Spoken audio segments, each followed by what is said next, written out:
The night was still, a heavy silence blanketing the Kansas countryside. I sat alone in my grandparents' farmhouse, the tick of the old grandfather clock my only companion. The warm summer air hung thick, even as the clock neared midnight. I'd been house-sitting for a week, and everything had been perfectly normal. Until tonight. Story 1. The Man in the Field. I first noticed it yesterday morning. The scarecrow in the cornfield seemed off.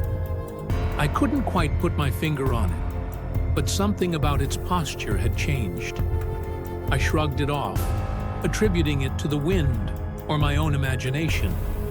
But as I stared out the kitchen window now, a chill ran down my spine. The scarecrow was closer. I was sure of it. My eyes strained in the darkness, trying to make out its silhouette against the moonlit field. It stood motionless, arms outstretched, hat tilted at an odd angle, just like always.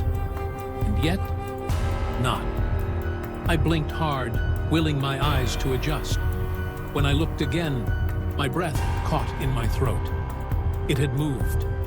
In the split second I'd looked away, it had inched closer to the house. Heart pounding, I backed away from the window.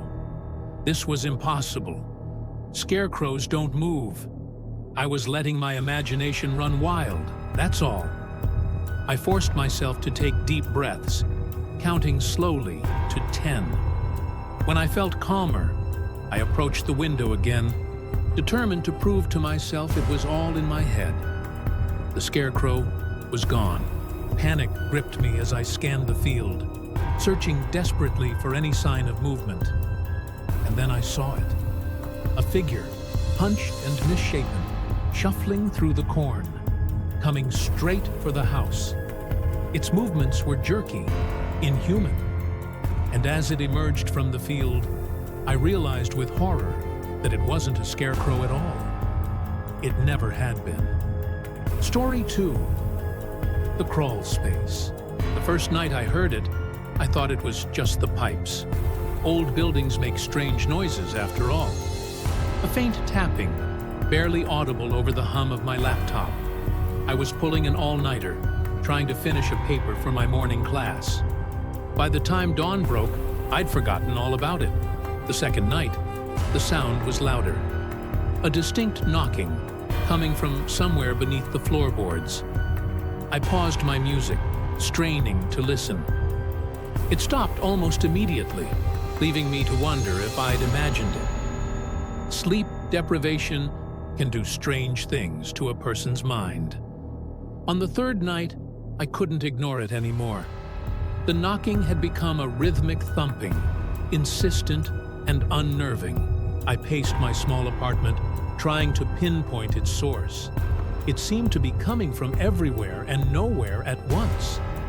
As I moved across the living room, a floorboard creaked beneath my feet. I froze, heart racing. The thumping stopped abruptly. I dropped to my knees, running my hands over the worn wood. There, hidden beneath the edge of the carpet, I found it. A small metal ring attached to what could only be a trapdoor. With trembling fingers, I pulled it open, revealing a dark void beneath. The musty smell of damp earth and decay wafted up, making me gag. I fumbled for my phone, switching on its flashlight. The beam illuminated a cramped crawl space, barely high enough for a person to squeeze through. And there, in the far corner, I saw something that made my blood run cold. A makeshift bed, empty food wrappers, and a pair of eyes, gleaming in the darkness, watching me. Story 3. Reflection. The city never truly sleeps, but at 2:45 a.m. it comes pretty close. From my 37th floor condo, the world below looked like a miniature model, streetlights casting pools of amber in the darkness. I'd been working late again, the glow of my computer screen the only illumination in the room. I first noticed it about an hour ago, a flicker in my peripheral vision, like a shadow passing behind me. But every time I turned, there was nothing there. Just my own reflection in the floor-to-ceiling windows, ghostly and transparent against the night sky. I tried to focus on my work, but the sensation of being watched grew stronger with each passing minute. My skin crawled, the hairs on the back of my neck standing on end.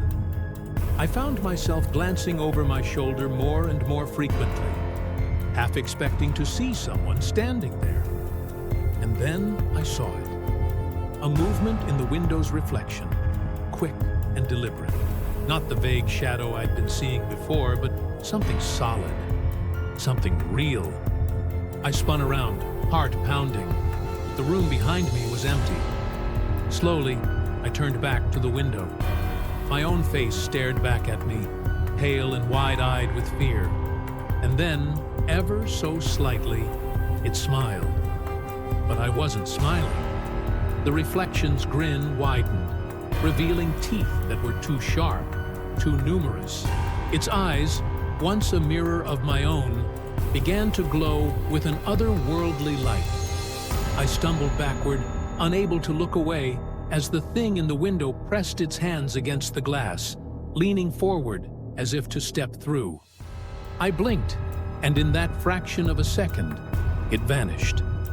The window showed only my true reflection once more, terrified and alone. But as I stood there, shaking and gasping for breath, I knew with absolute certainty that whatever I had seen was still there, watching, waiting, and I knew that I would never feel safe in front of a mirror again. The world is full of unexplained phenomena, moments that defy logic and reason. We tell ourselves that there must be a rational explanation, that the things we fear exist only in our imagination. But sometimes, in the darkest hours of the night, we're forced to confront the terrifying possibility that we're not as alone as we think we are, that the monsters we feared as children might be real after all, and that they're much, much closer than we ever dared to believe. Sleep well tonight. And whatever you do, don't look too closely at the shadows. You never know what might be looking back.